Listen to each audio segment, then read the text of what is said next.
Hey guys, how's it going? This is Seth, keeping it real. Do you ever have something in your life that you really want to do, like start researching a product? Maybe it's contacting a supplier. Maybe it's learning a new hobby. Maybe it's visiting a new place. And it's something you keep putting off because there's always something more urgent that comes up. That urgency, that sense of needing to put it off is a mental battle. It's all in the head. It's probably not as real as we think.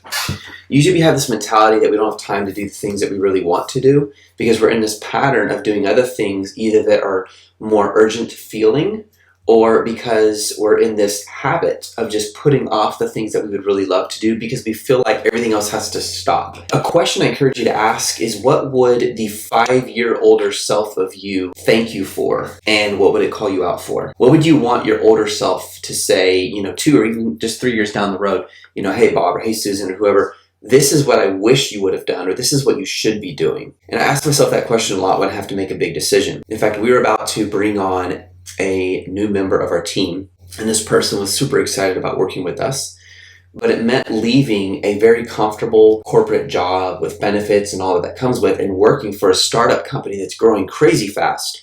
But obviously there's a lot of risks. We're not this massive company like Apple or Google. We're a growing company, but we're tiny by comparison. And she was so excited to work for us, but had the question, is it worth it? Because what if this happens? What if this happens? That security gland was going off. And I asked this question, I said, when I have to make a tough decision, I always ask myself this question: what would my future self want me to do? And so today I'm actually working on Mandarin. I have made a commitment to learn it. My commitment was to work on it every day, and I failed on that miserably. I spend more like 2-3 times a week.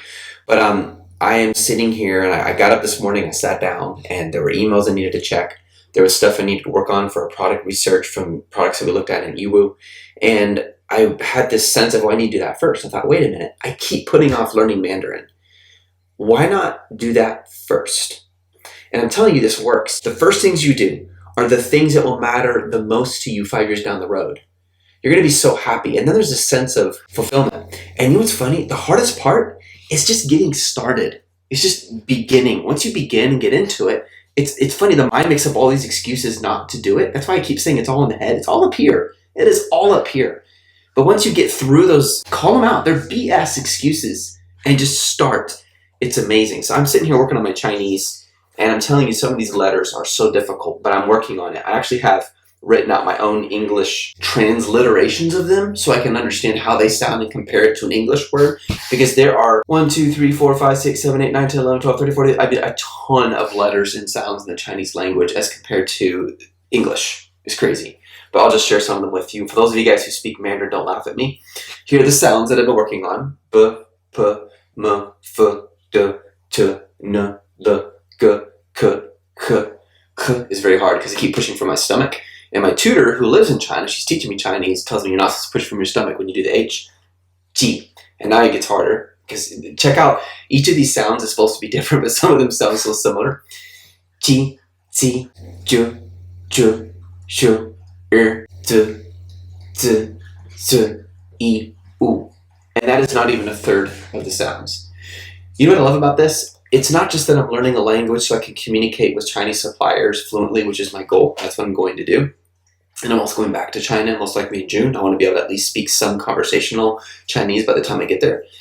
But it's forcing me to do something that I'm not familiar with, that I'm not comfortable with. I didn't grow up speaking Chinese at all. So at my age, trying to learn a new language, it's a challenge, but it's awesome because I'm forcing my brain to expand, and that's growth. And there's something satisfying and freeing about that. So whatever it is you need to do, I don't know what it is, but it could be directly related to selling on Amazon. It could be someone you need to go ask them out on a date. Those of you guys who are single and you're terrified, you just need to go do it. Could be reading a book. Some of you guys keep buying books, but you're not reading them. I know it. Just start doing it now and begin the day with that and see what happens. Have an awesome day. Bye.